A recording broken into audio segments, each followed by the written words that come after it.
Assalamualaikum teman-teman sekalian, apa kabarnya? Kembali lagi berjumpa dengan saya. Kali ini kita akan belajar tentang ilmu tajwid, yang tepatnya kita akan belajar pada pasal keempat setelah kita sudah belajar pasal 1, 2, dan 3. Baiklah, kita mulai saja pasal keempat dari buku yang sudah kita bahas, yaitu di sini akan membahas tentang lam ta'rif. Ya, apa itu lam ta'rif? Alif dan lam, atau itu dalam tulisan bahasa Arabnya begini, yang selalu dihubungkan dengan perkataan-perkataan atau nama benda dalam bahasa Arab itu disebut lam ta'rif. Ya, yang pertama, apabila ada lam ta'rif tadi bertemu atau dihubungkan dengan salah satu huruf 14 dari huruf hijaiyah, apa saja itu?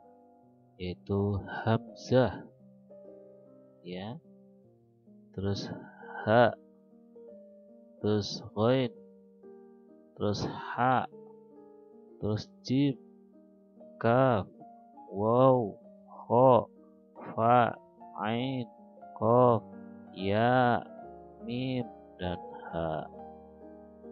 Ini hurufnya: hamzah, ba, ghain, ha, ja, ka, wa, kha, fa, ain, qaf, ya, mim, ha.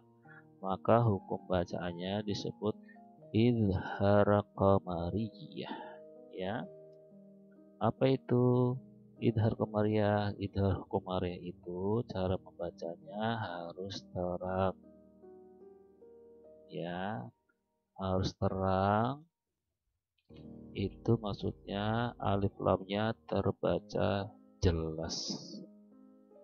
Nah, untuk mempermudah menghafal huruf 14 yang terkumpul dalam idhar qamariyah, itu bisa kita hafalkan dalam satu kalimat yang berbunyi abagi hajjaka wa khof akimah. Nah, itu terkumpul huruf 14 dari idhar qamariyah, ya. Apa itu idhar qamariyah? Qamariyah artinya sebangsa bulan. Kenapa dinamakan bulan? Karena lam ta'rif itu diumpamakan seperti bintang, ya. Dan huruf itu diumpamakan bulan. Gitu. Jadi ketika ada kalimat bahasa Arab ada alif lamnya, kata benda, alif lam diumpamakan bintang, hurufnya setelah alif lam itu diumpamakan bulan. Nah, bintang itu tetap terang kelihatan meskipun ada atau bertemu dengan bulan. Ya, contohnya karena itu pula maka lam ta'rif tadi ketika bertemu dengan huruf qamariyah harus dibaca terang. Contohnya al-an'amu, ya, al-birru. Jadi alif lamnya itu dibaca jelas kelihatan kedengaran. Al-amamu, al-hamimu, al-jannatu, al-kausaru, al-wildanu, al-khairu, al-qamaru. Nah, maksudnya tadi apa itu bintang bulan? Nah, kan dibilang tadi bahwa diumpamakan izhar qamariyah. Kenapa dinamakan qamariyah atau bulan? Karena diumpamakan alif lam di sini itu seperti bintang, ya. Alif lam di sini seperti bintang. Alif lam di huruf komariah itu seperti bintang. Sedangkan hurufnya setelah alif lam ini disebut bulan. Ya, disebut bulan. Nah, ketika ada bintang yaitu alif lam dan ada bulan, contohnya seperti di malam hari, maka bintang akan tetap kelihatan ya, walaupun ada bulan. Jadi bintangnya kelihatan, maka akan dibaca normal karena terlihat.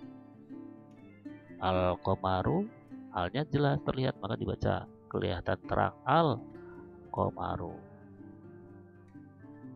Ya, kenapa dinamakan komariah? Nanti ada lagi yang berbeda dengan ini, yaitu yang kedua, yaitu apabila ada lam ta'rif yang tadi bertemu dengan salah satu huruf 14, bertemu dengan salah satu huruf 14, yaitu huruf yang selain huruf idhar komariah tadi, maka sisanya disebut idgham syamsiyah.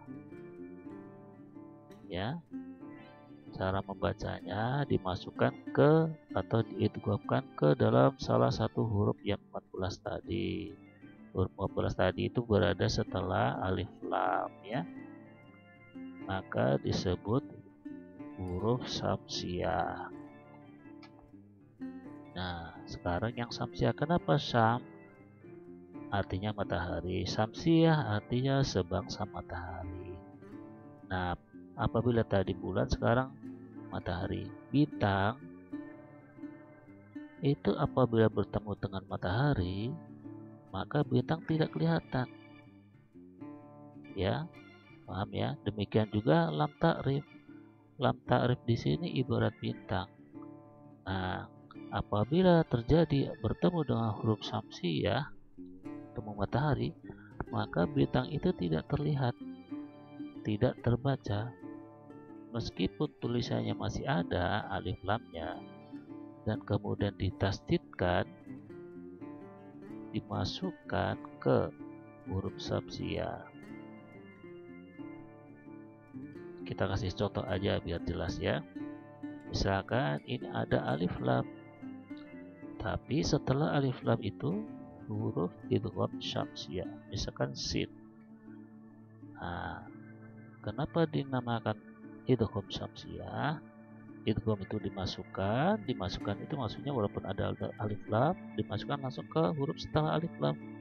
Nah, syamsiyah itu maksudnya seperti tadi, bahwa diumpamakan alif lam itu bintang dan huruf setelah alif lam itu huruf syamsiyah atau huruf sejenis matahari, maka disebut ini matahari contohnya. Ini bintang, huruf setelah alif lam matahari. Maka ketika ada matahari, bintang tidak kelihatan. Benar bukan? Ketika siang-siang ada matahari, kita biasanya tidak melihat bintang. Nah, karena tidak terlihat, maka di sini alif lam ini seperti tidak terbaca. Maka kita membacanya bukan al-salamu, tapi langsung ke sin, ke idgham huruf syamsiyah. Jadi assalamu ya. Kemudian ada huruf syamsiyah yang lain yaitu ta. Nah, kalau ada ta di sini maka bukan al-tawwabu tapi at-tawwabu ya. Seolah-olah tidak ada alif lam, langsung ke ta, padahal di sini ada alif lam. Sama dengan ro. Kita baca bukan al-rahimu tapi ar-rahimu ya. Ar-rahimu langsung ke ro. Nah, ini huruf syamsiyah juga. Terus shin juga huruf syamsiyah. Maka walaupun di sini ada alif lam seperti bintang, dia ketika ada matahari maka bintang ini tidak kelihatan, alif lam ini tidak kelihatan. Maka bacanya wah ini langsung ke shin. Ya, seolah-olah tidak ada alif lam ini karena dia bintang ketemu matahari tidak kelihatan, jadi bacanya wasyamsu gitu ya.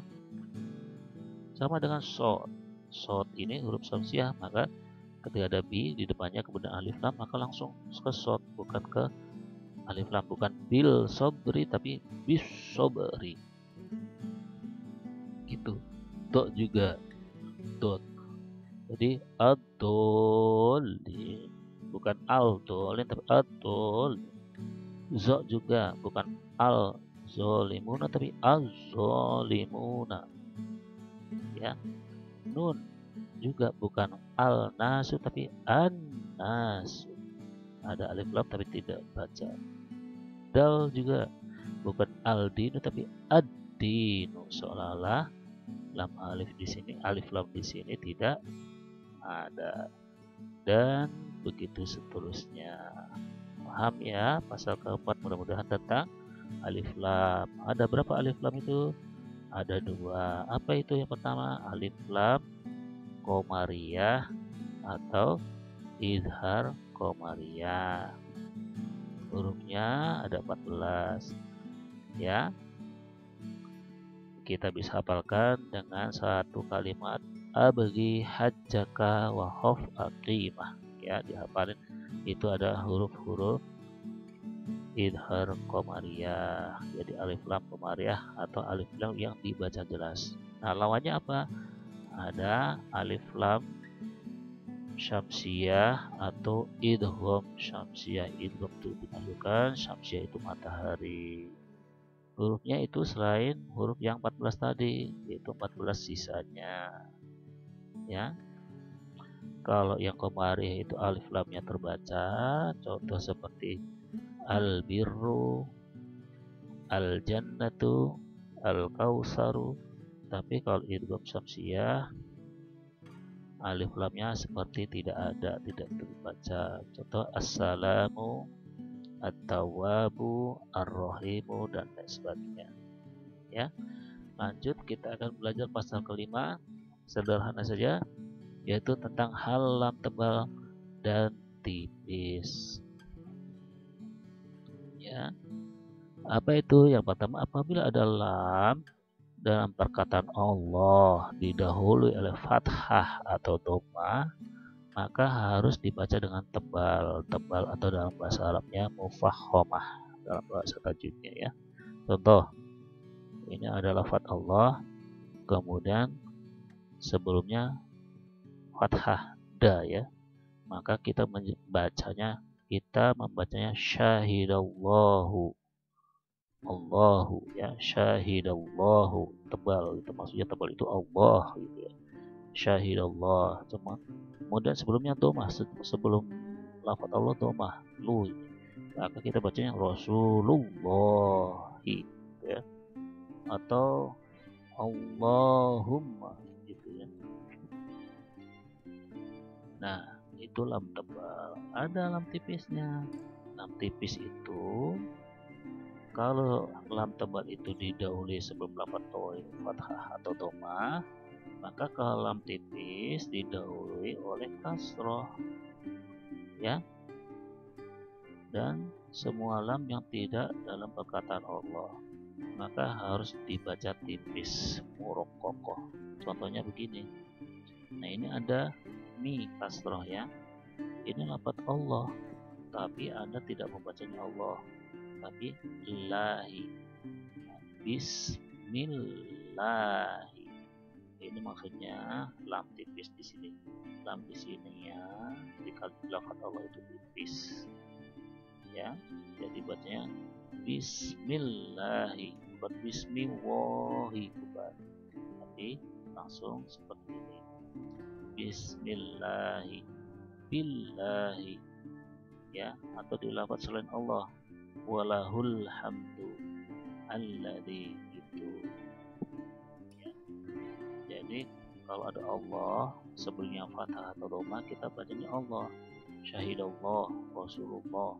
Tapi kalau sebelum lafaz Allah itu kasroh bi misalkan, atau mi, maka kita bukan Allah bacanya, tapi Bismillah, bukan Bismillah tapi Bismillah. Sama dengan billah, jangan biwah tapi billah, itu namanya lam di lafaz Allah ini lam tipis, kalau di sini lam tebal.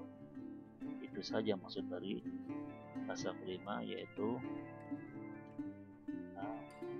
lam tebal dan lam tipis.